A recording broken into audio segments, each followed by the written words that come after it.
Eid all Fitr রুমির দৃষ্টিকোণ থেকে আধ্যাত্মিক ব্যাখ্যা। ঈদ অল ফিতর শুধু একটি উৎসব নয়, বরং এটি আত্মার পরিশুদ্ধি, আধ্যাত্মিক জাগরণ এবং ঈশ্বরের প্রেমে আত্মসমর্পণের প্রতীক।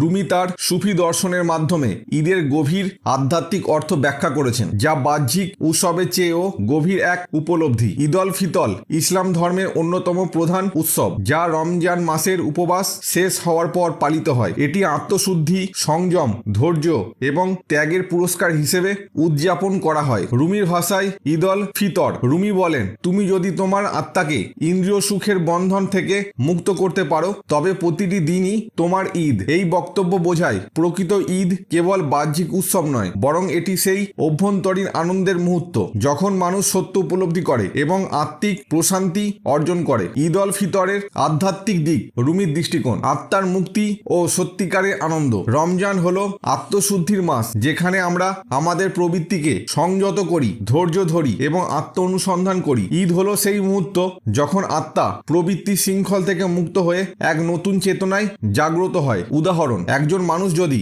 দীর্ঘকাল অহংকারে ডুবে থেকে একদিন উপলব্ধি করে যে বিনয় ও প্রেমই আসল শক্তি, তবে সেইটি তার ঈদ অল ফিতর।